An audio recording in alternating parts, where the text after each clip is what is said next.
Today, I am thrilled to introduce Dr. Carolyn Fornoff, Assistant Professor of Latin American Studies in Cornell University's Department of Romance Studies.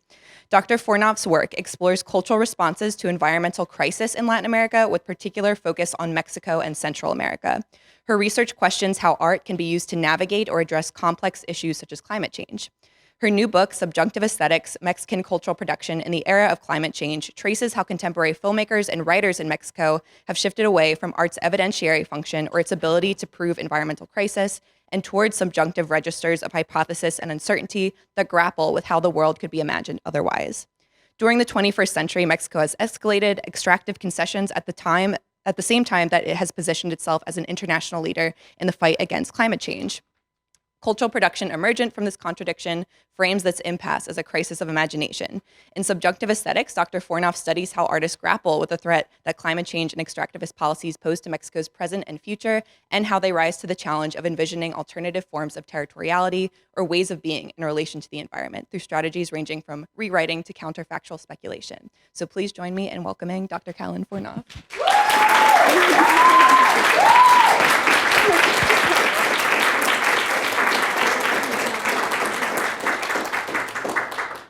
Thank you, Hannah, for that great introduction, and thanks to all of you for being here today. It means a lot to me to see so many colleagues and friends and students. I appreciate it. So it's an honor to present to you my first single-authored book, Subjunctive Aesthetics, Mexican Cultural Production in the Era of Climate Change. My goal with this book was to analyze the aesthetic and narrative strategies that authors, artists, and filmmakers use to make sense of environmental catastrophe, and particularly situations that foreclose the possibility of future life, like toxicity, extinction, and dispossession. One question that motivated me in this project was to rethink what art can do beyond the ability to simply make environmental crisis legible or visible. We might think about this evidentiary mode as a dominant mode of the environmental arts, one that positions art as a didactic or a forensic vehicle for proving the urgency of environmental damage, and that avoids ambiguity as something to be minimized in order to achieve political consensus. This ability of representation to make the invisible visible or to raise public awareness to the facts is, for example, illustrated here by this aerial photograph of the Lacandon jungle by Mexican photographer Santiago Arau, an image that makes deforestation immediately tangible through the stark contrast of colors and the demarcation of space. Such pedagogical or forensic aesthetics are, of course, hugely valuable and do important work. They take up the task of investigating the truth and amplifying its circulation, or of reconstructing past events and making sense of the senseless. Yet, as I was surveying recent Mexican cultural production, I was struck by how many works that deal with environmental issues actually shift away from this evidentiary mandate to prove the certainty of environmental crisis, and instead embrace aesthetic and narrative forms that are marked by doubt, hypothesis, and speculation. So in this book, I call this umbrella of responses subjunctive aesthetics, in a nod to the grammatical mood that is the realm of the potential and the uncertain. Grammatical moods are usually separated into two categories, realis and irrealis. Realis, associated with the indicative, or what is the mood of evidence and truth. Through the indicative, a speaker confidently affirms the facticity and definitiveness of their claims. By contrast, irrealis moods, including the subjunctive, indicate no such commitment to a singular or a fixed truth. The subjunctive instead encodes the speaker's uncertainty or opinionating about the state of things. It's used to respond to reality in a way that expresses its potential to change, or the speaker's desire for it to change. My book contends that by considering the subjunctive not just as a grammatical mood, but as an aesthetic modality, we can better understand how contemporary cultural responses to environmental crisis mobilize doubt, contingency, and desire to dispute extractive paradigms and imagine ways of living otherwise. Subjunctive aesthetics, I argue, can be understood as the mirror image to forensic or evidentiary aesthetics. Both respond to situations of material damage and the violent foreclosure of life, but whereas forensic aesthetics sustains an anthropological focus on witnessing, and marshals evidence toward establishing a shared truth, subjunctive aesthetics tilt away from fact-gathering and narrative certainty and instead toward knowledge-making practices that are motored by doubt, emotion, and the imagination. Such responses might be thought about as modeling the Zapatista call to imagine un mundo donde quepan muchos mundos, or a world where many worlds might fit. I think that environmental crisis compels questions in the subjunctive about how things might but need not be. What would it take to curb global emissions, and how could the world be organized differently around life rather than around accumulation? Thinking in the subjunctive explodes the fixity of the way things are, suggesting, even against all odds, that the status quo can be changed. As Kierkegaard put it, quote, "When one begins to study the grammar of the indicative and the subjunctive, one becomes conscious that everything depends on how it's thought. The indicative thinks something as actual, the subjunctive thinks something as thinkable." For its ability to make things thinkable, the subjunctive has long motored the arts as the realm of imagination where reality brushes up against and is tested against ideality, hypothesis, and probability. The linguist Hans Busch also explains that, quote, "With the subjunctive, we always invite the listener or reader to think and to go beyond what is said or what is written." In the book, I extend Busch's framing of the subjunctive as a linguistic invitation to engage with what has been expressed, to theorize subjunctive aesthetics as a form that is not didactic in aim, but heuristic in its welcoming of emotional or experimental responses to a given reality. That is, the subjunctive registers uncertainty in language. Its invocation of emotion, contingency, and the imagination is particularly useful around events that are contested or unsettled, difficult, by asking us to feel our way or debate our way through them. So you can see why the subjunctive might flourish in a moment of rising debates and uncertainty about extractivism and climate change. The Indian novelist and theorist Amitav Ghosh in The Great Derangement has also commented on the importance of subjunctive modes in the era of climate change. He writes that to reproduce the world as it exists need not be the project of fiction. Rather, what fiction makes possible is to approach the world in a subjunctive mode, to conceive of it as if it were other than it is. I think this ability to think in the as-if is key. Rather than see art as serving an ancillary, illustrative, or didactic role in proving environmental damage, subjunctive aesthetics make a bid for art's experimental capacity to generate alternate narratives, values, and grammars of territorial belonging. It centers the role of desire in producing the future and mobilizes the as-if to imagine other ways of relation.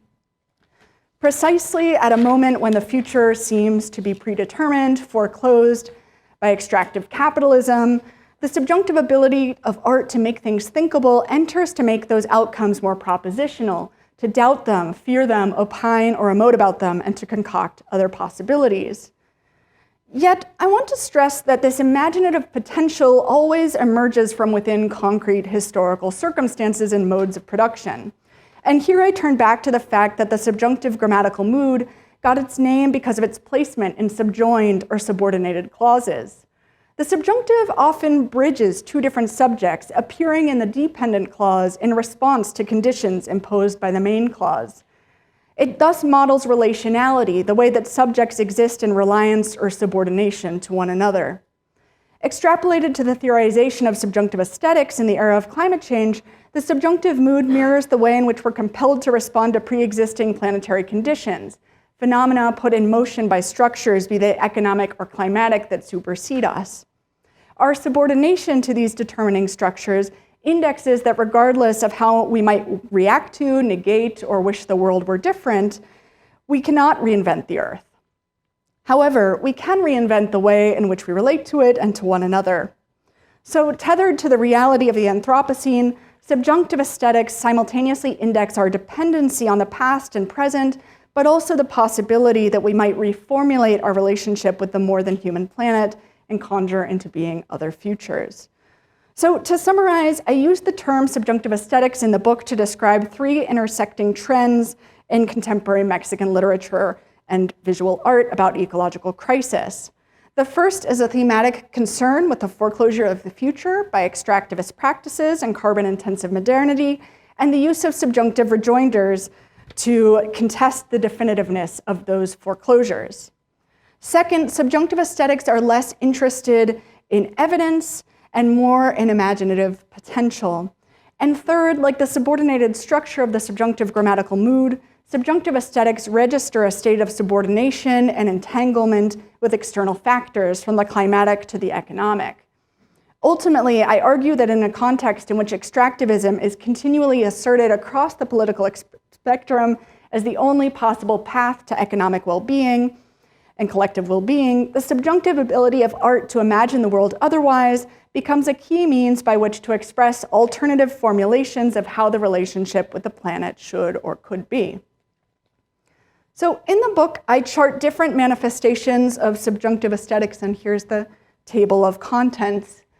In the first chapter, I discuss environmental rewriting as a tactic, a formal tactic of subjunctive aesthetics that is used by the visual artist Veronica Garbar-Bisecci, who essentially enacts a sort of dwelling in inherited canonical texts of Mexican literature, and within those inherited structures, she performs small interventions to make them speak to the present, as if they were written from the vantage of today. In the second chapter, which is the chapter that I'll speak to you more about today, I discuss counterfactual mourning in response to the murder of land defenders, which deny death as an ultimate closure and insist upon the futurity of the defender's life and political project. In the third chapter, I look at poetry about extinction by poets including Carmen Villeda and Cici Rodriguez, who mobilize poetry's ability to bring different things and beings into imaginative proximity through spatial contiguity as a way to reformulate human relationships with endangered life. In the fourth chapter, I turn to cinema, and I look at observational documentaries about drought and flooding in Mexico to consider how sensorial immersion operates to critique how rural resilience has been represented on screen. And finally, in the last chapter of the book, I turn to consider the conditions of production of cinema in Mexico in the era of climate change, to think about experience in reimagining carbon-neutral film exhibition and filmmaking through the use of solar panels and bicycles in rural Mexico. Today, for the remainder of this talk, I'm going to narrow in on chapter 2, a case study from the book, which is titled Land Defense and Counterfactual Mourning. Across Latin America, violence against land defenders has escalated along with the expansion of the extractive frontier, which was prompted since 2008 by a boom in global commodity prices at the turn of that has encouraged administrations in Latin America across the political spectrum to intensify export-oriented extractive production. As a result of the expansion of this extractive frontier, conflicts with affected communities have surged, with these extractive companies usually supported by the state. As you can see in this chart by Global Witness, which is an NGO that tracks the murder of land defenders throughout the world, several Latin American nations have the highest rate of victims in the world, and nearly a third of all documented victims are indigenous. In the chapter, I open with the case of Nahua land defender and radio broadcaster Samir Flores Soberanes, who was murdered in his home in 2019 after months of leading the opposition to Proyecto Integral Morelos, a planned megadevelopment project that would construct a thermoelectric plant and a natural gas pipeline crisscrossing indigenous and ejido lands in Morelos. As an organizer for the Frente de Pueblos en Defensa de la Tierra in Morelos, Flores gave voice to community objections to this pipeline, and particularly the contamination risk that it posed to the local water supply. Fellow activists contend that Flores' murder was an attempt to silence opposition to this natural gas pipeline, pointing to the fact that the murder took place just days before a planned referendum on the mega project. In the wake of Flores' murder, indigenous and environmental activists honored his life and called attention to his death through the slogan "Samir vive, la lucha sigue," or "Samir lives, the fight continues," spreading this rallying cry on social media and writing it on walls in cities throughout Mexico. In my chapter, I point out that this rallying cry is a counterfactual statement. Borrowed from the Zapatista formulation, Zapata vive, la lucha sigue, the slogan denies murder its conclusive force. It suggests that Flores' death did not have the intended impact. It did not silence dissent to the pipeline. It also suggests that his death need not have been so. Thus, the counterfactual negation of Flores' death contests the foreclosure of political dissent to extractivism by affirming the continued existence of other possible worlds.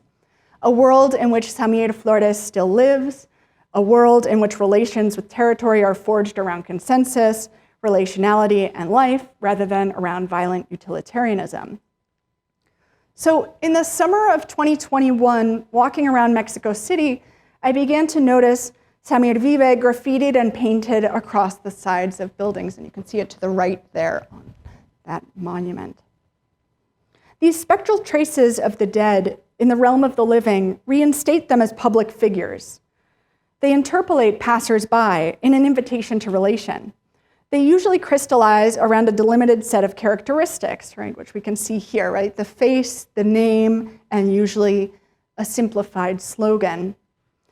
These pared-down aesthetics of remembrance echo strategies that were first popularized in the 60s and 70s in the Southern Cone in the response to the politically motivated forced disappearances of political dissidents and have since been used throughout Latin America to contest impunity. Applied to land offender victims, the distilled visual representation simplifies highly complex, localized struggles into an immediately recognizable idiom of impunity, connecting these cases of murdered land offenders with other ongoing social justice movements like Ayotzinapa and the Ni Una Menos movement against feminicide in Mexico. Like the victims of feminicide, murdered land offenders are great in number, and yet their deaths have a hard time gaining national recognition because of their atomized occurrence in far-flung locations, and because of misinformation campaigns that often criminalize victims or often misattribute their death to localized disputes or to sort of the drug war. In this sense, the economical or even formulaic presentation of victims aims for familiarity in a move that brings to mind Susan Sontag's description of how political posters borrow from the language, the lesson of simplicity from advertising. Therefore, even when a passerby doesn't know the victim, they might not be familiar with Samir, this sort of phrasing triggers an immediate recognition. In this case, it counterintuitively identifies the dead through the counterfactual assertion of their life. Through repetition and reiterability, the slogan places the individual victim within a network of similar cases, Berta vive, Samir vive, Betty vive, a discursive assemblage that figures terror as both intimate and infinitely repeatable. Notably, it's notable to me that the purpose of these slogans graffitied in public space is not pedagogical. It doesn't teach us anything about the victim or about their specific cause. In fact, specifics are usually conspicuously absent. Instead, the goal is effective, to spark a form of mourning that negates terror's intended eradication of space by taking up public space. The first name addressed to the victim fosters a familiarity that is reinforced spatially through the slogan's quotidian placement, such that one encounters these names of the dead on your daily route through the city. Street art and social media campaigns that honor murdered land defenders tend to treat victims with reverence, depicting them as martyrs or heroic figures. In large part, this is an effort to counteract negative mediatic representations that tend to focus on blockades or the destruction of private property, rather than the concrete complaints behind these actions, something that happens in the United States as well. Yet the drawback to responding to this mediatic delegitimization through hagiographic tactics, such as the halo that murdered land defenders are often endowed with, which renders them martyrs, is that it recurs to the model of the legitimate or ideal victim. In her study of the legitimate victim, Sandra Walcate argues that this reductive model, albeit effective in cultivating empathy, allows only some people to be seen as deserving victims, while others are viewed as undeserving victims or may never be labeled as victims at all. For example, people who negotiate with capital or labor in the extractive industry but still suffer from its effects. Despite these caveats, ultimately the inscription of the names of the dead powerfully restore them to public space.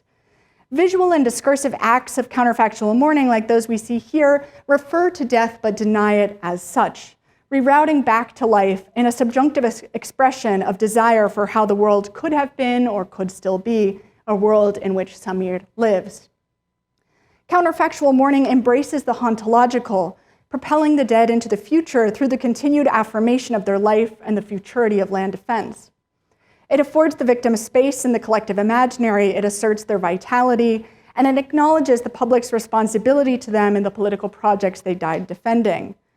Akin to an imaginative act of undoing, counterfactual mourning produces an enlarged sense of temporal possibility, correlating with a newly activist or even interventionist relationship to the past.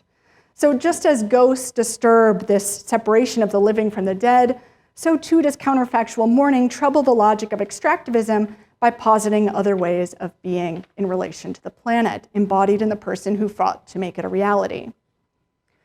So with what remains of my talk, I'm going to turn to a different example of counterfactual mourning in the context of land defense in performance art. This is a performance trilogy called Una Trilogía de Cuevas, a cave trilogy, by the Mexican performance artist Naomi Rincón Gallardo, a three-part multimedia performance series about extractivism and dispossession. Collectively, the trilogy highlights indigenous women's leadership in land defense in Mexico, and it enacts queer alliances that are unbound by patriarchy and extractivism. These feminist counterworlds, as Rincón Gallardo describes them, are trans-temporal, nourished at once by Mesoamerican myth, indigenous activism in the present, and queer theory in order to engender worlds that are, quote, opposite to the future for a future that is not yet here. In this sense, Rincón Gallardo's speculative trilogy complements and extends the counterfactual negation of death's finality in activist phrases like Samir lives by enacting what that parallel world cultivated by the undead looks and feels like. In a similar way to how urban art interventions create space for the dead by interrupting the passerby's visual field and invites their engagement, performance art also creates space for the land defender's body territory through enactments or doings of bodies brought together around shared space. Importantly, Rincón Gallardo's trilogy centers the violence experienced by land defenders, but it departs from the reverent representational modes that we were just discussing. Whereas those modes idealize land defenders in an understandable attempt to foreground their heroism and innocence, drawing on nostalgia and revolutionary ideals through the Zapata Vive mantra, to appeal to the widest possible public in order to drum up support to contest impunity, Rincón Gallardo cultivates, I think, more complex, effective engagement with environmental and indigenous activists. In fact, the trilogy dramatizes land defense as outrageous fun, as a party. In the performance trilogy, we see queer dance parties that are soaked in drink and song, and through this revelry and this raucousness, Rincón Gallardo demonstrates how land defense is motivated by desire, and it opens up, right, sort of space, a different sort of space-time, a possible world that exemplifies what Jill Dolan has called utopian performatives that, quote, persuade us that beyond this now of material oppression and unequal power relations lives a future that might be different. The effective excess that courses through the trilogy lifts the audience out of the present and into the imaginative space of the potential. In this sense, the trilogy refracts the way that land defenders are mourned in their communities as leaders in the fight for another world whose deaths are not reducible to a narrative of victimhood.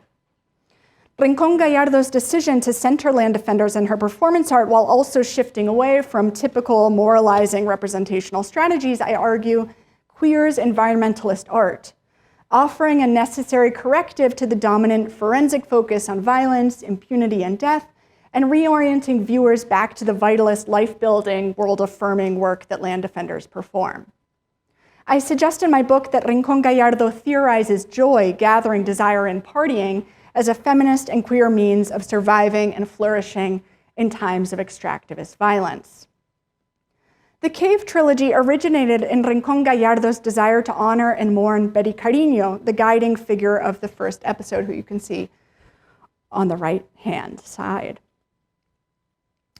In the artist's statement for this first chapter, which is called El viaje de Formol, the formaldehyde trip, Rincón Gallardo explains that this is, quote, a twisted, mythical, critical fabulation aspiring to materialize and activate the ghost, spirit, and body of the murdered Mixtec activist Betty Cariño, who dedicated her life to the opposition to extraction projects threatening indigenous communities.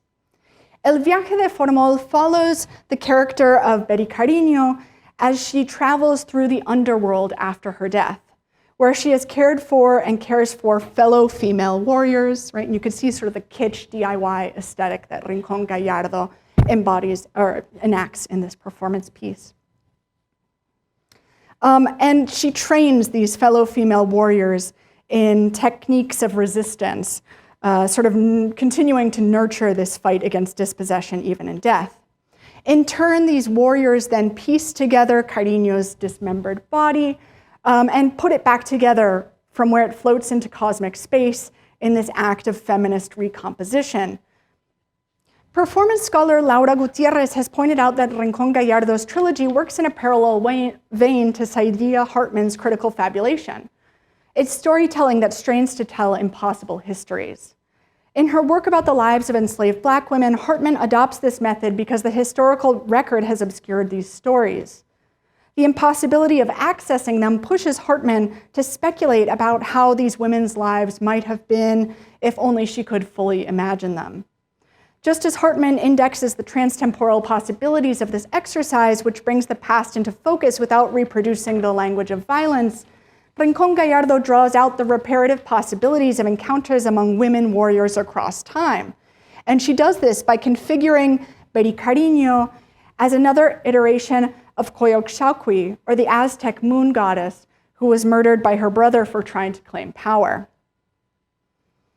And she does this through the costuming, right? The shiny polyester jumpsuit, decked out with red tassels, plastic skull knee guards, a skull-laden belt, and blinking red nipples. Rincón Gallardo's reactivation of Coyolxauhqui through Cariño articulates a transtemporal collapse or lineage of women who have been murdered for pursuing goals that flew in the face of patriarchy. And so, you know, the whole trilogy is called the Cave Trilogy, and the cave is this really important transformative space in the performance series.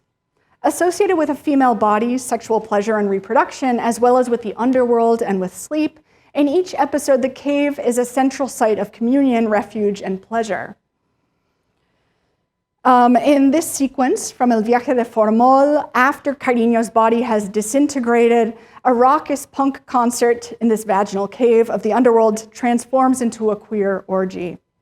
The heavy metal lyrics that are shouted by the revelers, first in Spanish and then again in English, make Rincón Gallardo's message clear. Quote, "The tomb doesn't stop us. We are not tired, disheartened. We are repeatedly dead, indomitable, illegible monsters." The women performers rhythmically move their hands through the cave's muddy floor, sensually spreading mud on each other's legs. The orgy in the mud thus illustrates the centrality of desire in land defense, how the enactment of other forms of politics is actualized through embodied desires that bring bodies into relation and contact. So the titular cave, of course, is this transformative space where bodies can come into renewed contact as they imagine another world. In Mesoamerican codices like the Mayan Popol Vuh, the 7 caves are where life originated, a space of flux or transit between different times and worlds. And the historian Federico Navarrete has explained that ritual allowed access to this alternative temporal and ontological order in which there is no difference between human, non-human, and deity. And those that emerged from the cave in Mesoamerican myth did so renewed, manifesting a new way of being and even a new historical era. Drawing on this concept of the cave as a portal to another temporal or ontological space, a portal that is not just a temporary break from reality, but rather an irreversibly transformative experience, Rincón Gallardo's Cave Trilogy deploys performance as a counterfactual feminist realm in which to imagine new desires, alliances, and worlds beyond capitalism. So Rincón Gallardo's treatment of land defense through queer aesthetics like camp, irony, and frivolity makes, I think, a really important and unusual intervention into environmentalist art. As the scholar Nicole Seymour has pointed out, environmental movements have tended to eschew the flamboyant aesthetics of queer culture and have gravitated instead toward the opposite sensibility characterized by austerity, sacrifice, and self-seriousness. While Seymour writes about the US, the same I think can be said broadly about Latin American environmentalist art, which rarely recurs to the exaggerated register and effective excess of camp. In many ways, the purported incompatibility between irreverence on the one hand and environmentalism and land defense on the other is understandable. I mean, as we have seen from the high rates of land defender murders, environmentalism is serious business. And yet, I think that irreverent modes of mourning can really complicate and complement these mainstream representational modes by preventing violence from being sublimated into trauma or spectacle, and by instead pivoting back out toward desire. And this is the case, I think, this is the third installment of the Cave Trilogy called Opossum Resiliencia Tlacuache, in which the opossum is used to mirror Zapotec lawyer and anti-mining activist Rosalinda Dionisio's brush with death in 2012, when paramilitary forces linked to the Minera Cuscatlan, a Mexican mining affiliate of the Canadian transnational company Fortuna Mines, ambushed her vehicle. And in the vehicle with her was another anti-mining activist and Zapotec leader, Bernardo Vasquez Sanchez, who was killed in the attack. But the bloodied Rosalinda Dionisio, who was shot twice, survived the attack by pretending that she was dead. And so you can see why Rincón Gallardo chose the opossum, right, who was famous for playing dead to outwit its predators. And the opossum here embodies this resilience and miraculous resurrection. The opossum is also a trickster. It's the deity of drunkenness and thievery. In Mesoamerican myth, the opossum appears as a creature who brings humanity corn and fire, pilfering these life forces from the gods and bringing them down to humans. This unfolding of Dionisio, who does not appear on screen in this episode, through the figure of the opossum, avoids flattening her into the role of idealized hero or passive victim. Instead, it positions her as an activist who risks her life in defense of Zapotec territory, but also as a picara, or sort of a playful, picaresque figure who relentlessly undermines her foes. The ludic and playful representation of Dionisio as an intoxicated trickster reorients viewers' understandings of land defense not just as serious business, but also compatible with pleasure, playfulness, and indulgence. Land defense here is outrageous fun, or as the opossum sings, here we go, as the opossum sings in a scene where it's drinking from the agave plant, en tiempos de despojo que no haga falta el tepache. In times of dispossession, may tepache not be scant. Tepache is a fermented beverage, alcoholic beverage derived from pineapples. In mobilizing desire and playfulness, Naomi Rincón Gallardo's Cave Trilogy actualizes Eve Tuck's point that we must resist reducing disenfranchised communities to the experience of damage and pain. Instead, the Cave Trilogy teases out the complexity of life lived in the extractive zone, in which pain, rage, joy, and desire intermingle.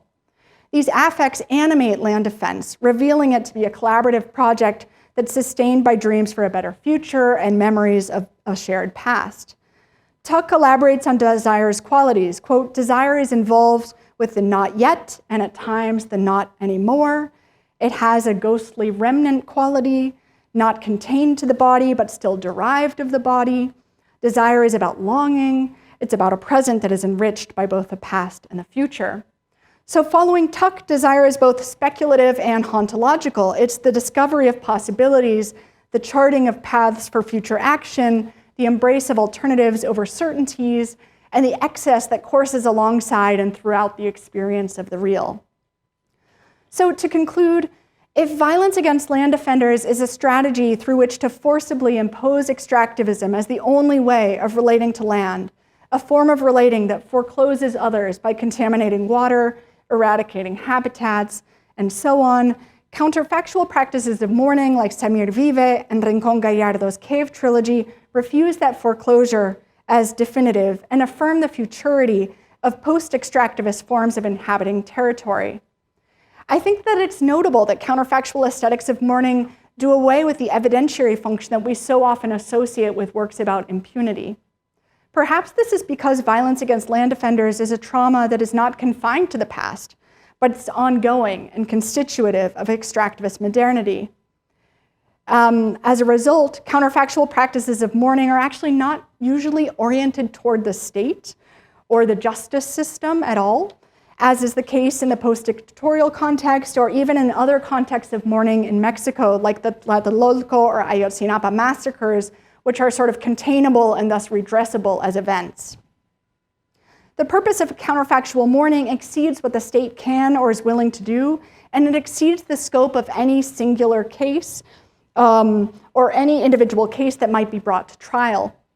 Rather, I suggest that the work performed by counterfactual mourning is imaginative and future-oriented in its invitation to join in the subjunctive act of enacting other possible worlds that might exist beyond extractivism and its corollaries of violence and dispossession, worlds in which people engage with territory on the basis of life, community, joy, and desire.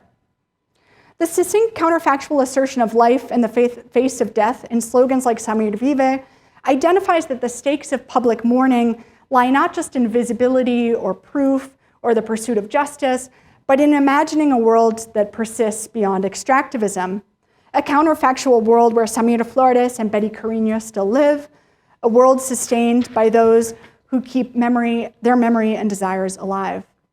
Similarly, the raucous and sensual parties enacted in Rincón Gallardo's cave trilogy create this space where those who are dispossessed can coalesce in a gesture that refuses death. This subjunctive potential of art to create spaces and forms of signification that imagine beyond what is echoes the work that is performed by land defenders themselves, who treat the future as a territory to be defended. Thank you so much.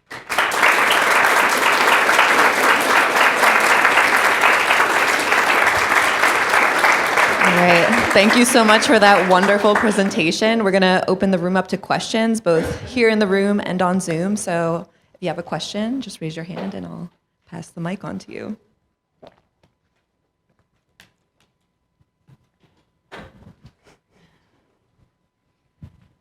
First of all, congratulations on this amazing book, and thank you for a wonderful talk. I wonder if you could just share with us some of the reception of the art, and I'm curious to know if the irreverence and that kind of like punk rock aesthetic that I see here angers people, or just, if you could just speak to the reception of the work.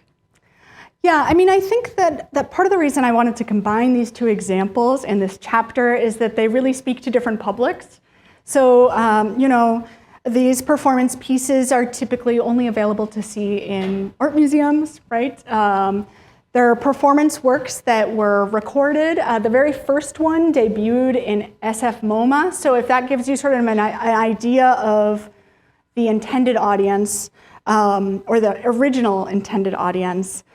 And so they're doing sort of different work for different publics, right? Which I'm interested in, right? And so I do think that the sort of the importance of appealing to a broad public through sort of, here we see like revolutionary imagery that recalls the Mexican Revolution. It brings the Zapatista revolution to mind.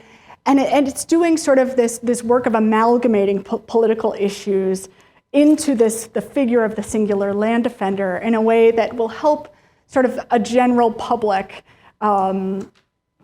be sympathetic to their claims, or potentially be sympathetic to their claims. Whereas this sort of work is not appealing to the general public. And I think it's pretty disinterested in the general public, which allows it to perform different work, and yet it also restricts it in some ways from reaching that broader public or creating those tensions. But when I've taught this piece in the past, I think a thing that causes students some trouble with dealing with it is that DIY, like low-res aesthetic. And so that it doesn't neatly sit within the high art world either. Thank you. Tama, congratulations on the book. It's amazing. I think I'm so glad to be here and to hear you talk about it. Maybe can we go back to the image with the graffiti and the because I'm wondering when I'm looking at it and I see a little bit the contrast between that monument, which I'm assuming is a monument, and the graffiti, and it kind of made me think about. I love the idea of counterfactual mourning, and I'm just wondering about the lastingness of that mourning, you know, because you have that monument that in a way, I mean, I don't know what it's saying or what it's doing, but I am assuming it's commemorating something in that more official, permanent way, whereas the graffiti has that ability to appear and disappear. Yeah. So I'm just wondering if there is something about how long does this counterfactual mourning last, and if there is an end, and if there is something after that end that gives us another sense of those futures that you're talking about. Thank you. It's a great question. I think that, I mean, the temporality is it's more ephemeral, and yet it is surprisingly lasting, particularly given the quantity of cases. Now, there are only certain cases that really achieve this broader circulation and resonance. So we might think about in Honduras the case of Berta Cáceres, right? Or both Samir Vive, which continues to be quite prominent, even though he was murdered in 2019. Yeah, so it's not a long-lasting monument. It is more ephemeral. And I think that then the internet becomes this space where some of these discourses become sort of archived. But it's true, it is particularly in contrast with the monument that is there in this permanent, official way. The counterfactual mourning does have a shorter timeline.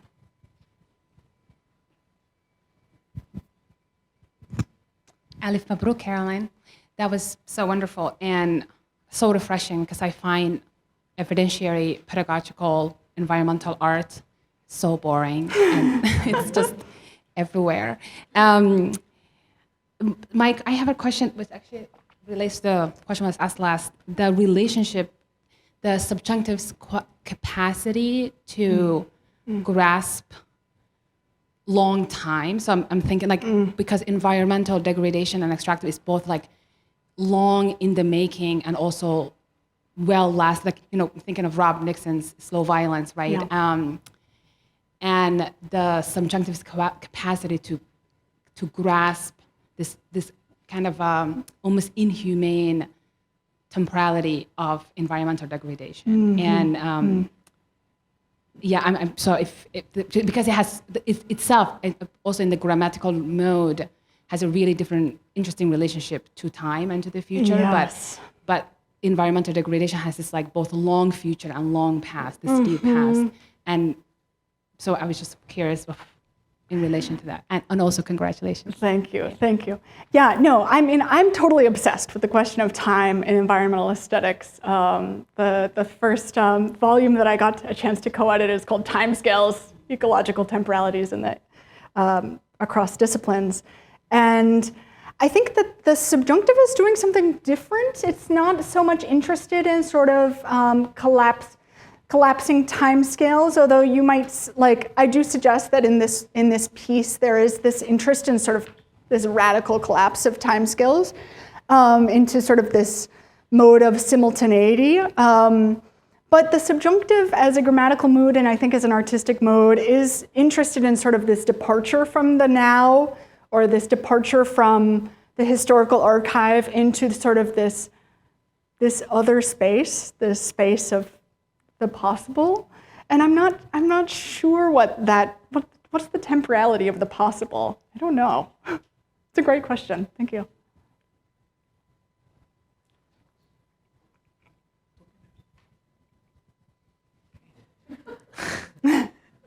congratulations, and that was fabulous. I'm very interested in how you move from this attention to the linguistic, the tense, and turn it into a methodology.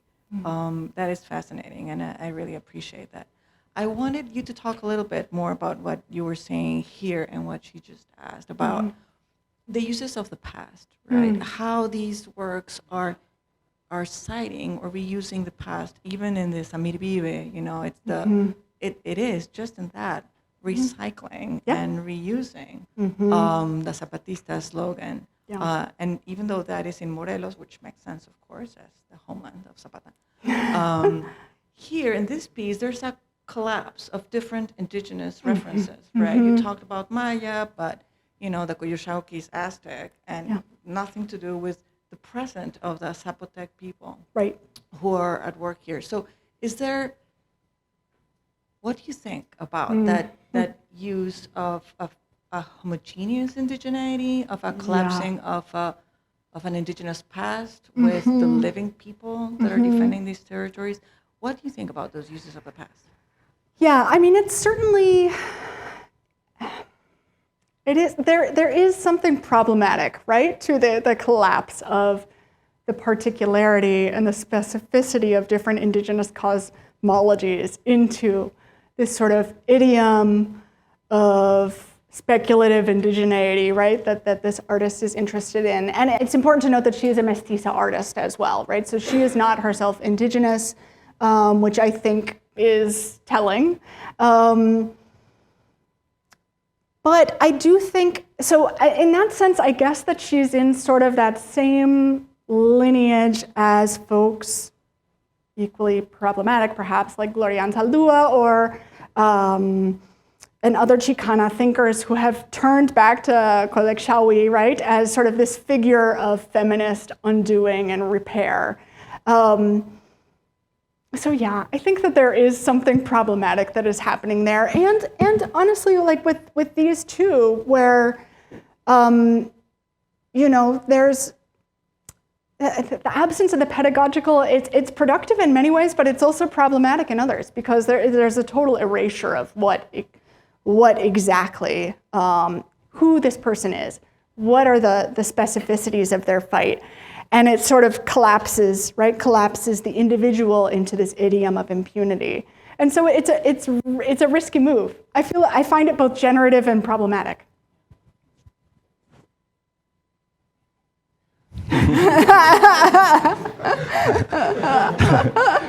Congratulations again. I did love your book. I saw it as a good model, not only to think about Mexico and cultural production and in the connection with climate change, but also to think about go beyond Mexico, think about Latin America.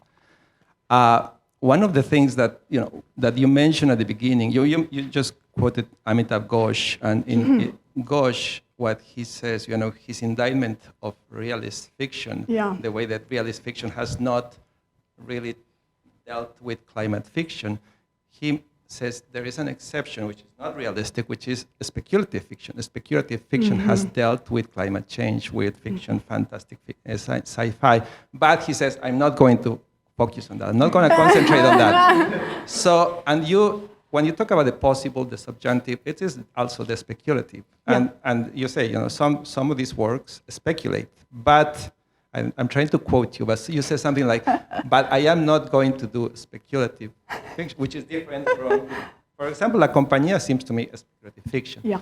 So I just was wondering about your conscious decision not to focus on a genre that would give you lots of text, some work on dealing with climate fiction. Yes. Climate production. Yeah, thank you so much, Edmundo. I think, okay, so first of all, Amitav Ghosh has not read Latin American literature. That's all I have to say, because there's a long tradition in Latin American literature of realist literature that does deal with climate crisis. Right, in my class, we're reading all of it, La Vorágine, right? All these novels that or La Novela de la Tierra, La Novela de la Selva. Okay, realist fiction galore that deals with environmental crisis. So Amitav Ghosh needs to read, needs to come to my class and read realist fiction.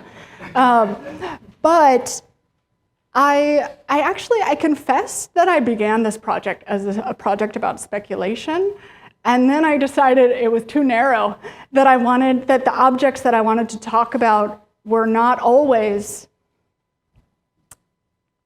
speculative fiction.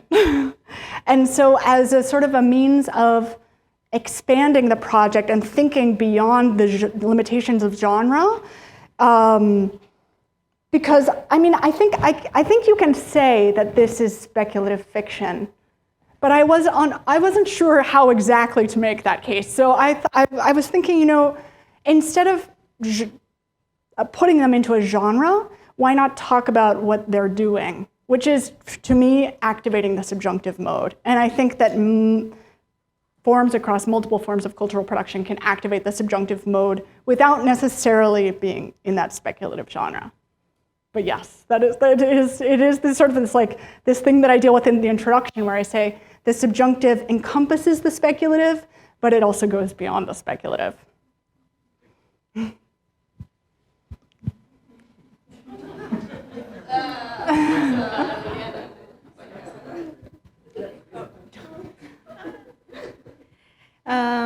Carolyn, thank you so much for the talk and congratulations. Super excited to read the book and have you sign it. My question kind of gestures more to your use of desire and how you talk about it as kind of, or from what I heard, like a fight for another world, a desire for defense of the land, and a desire to think of worlds beyond capitalism, right?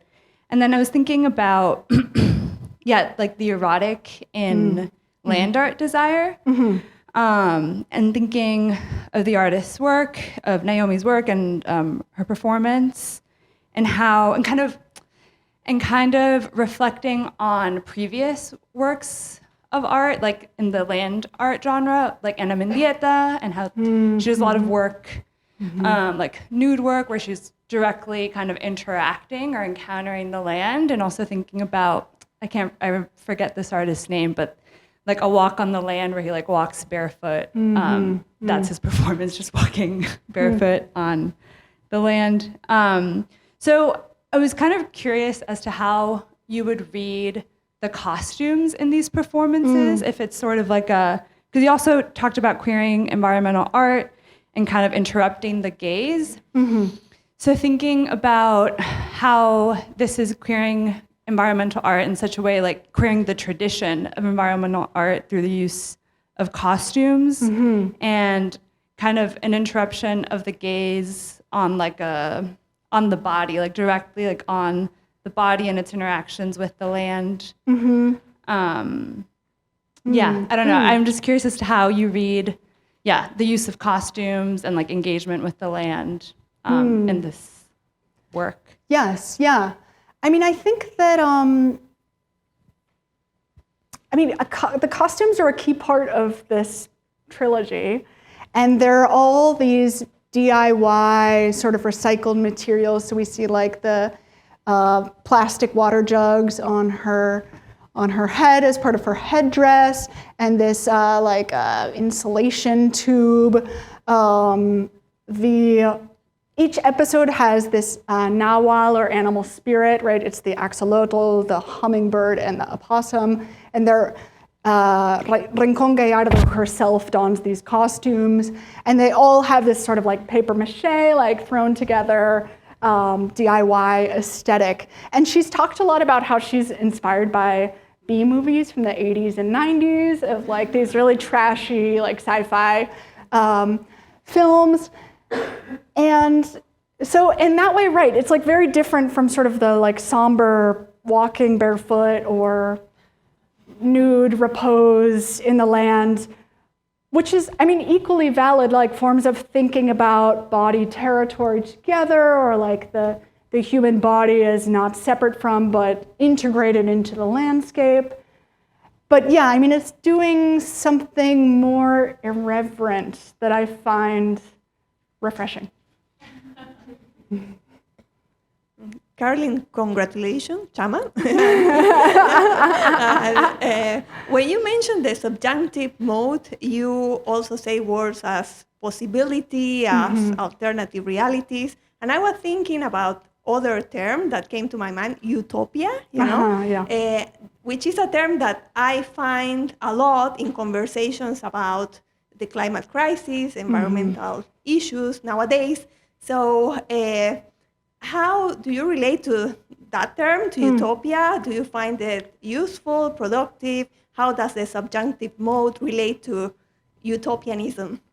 Yeah, that's a great question, Liliana. I mean, like particularly in this piece, right? Like utopia is very much present, but I don't feel tied to the concept of utopia. And so, particularly because often for me, like my analysis is driven by works that are intriguing to me, and if often these works are not performing utopia. And so I wanted to sort of allow for that multiplicity of feelings, like La Compañía, which articulates more of a dystopia, but to sort of bring all of these, what I think of like as a representative sampling of some of the most interesting works that are performing this imaginative call. Will be the last question. Oh no. I'm gonna let a grad student. Very kind. Thank you. Congratulations, Carolyn. So my question goes in the sense that, as I understand it, the subjunctive aesthetics do complicate our notions or preconceptions of time, right? And possible futures, etc.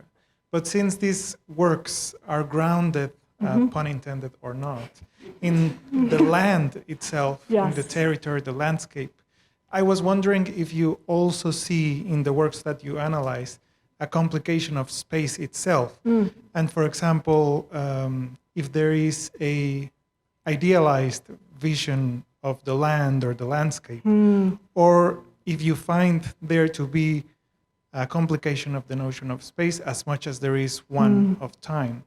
Yeah. I mean, I think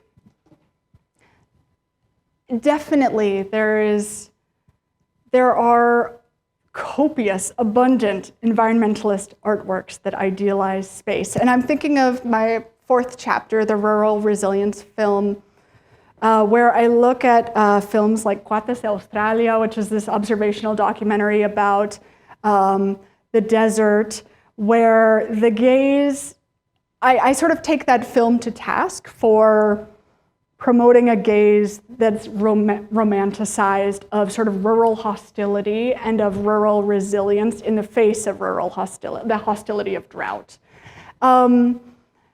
And so it's actually in chapter 4 where I sort of complicate this idea that subjunctive aesthetics is always doing something generative. I think that subjunctive aesthetics can also be a way to think about how nostalgic or romanticized views of the engagement with land can sort of perpetuate sort of reductive ideas about ways to exist in relation to territory, particularly when they're objects like Rincón Gallardo, like this observational documentary that are meant for consumption by people who do not live in these spaces.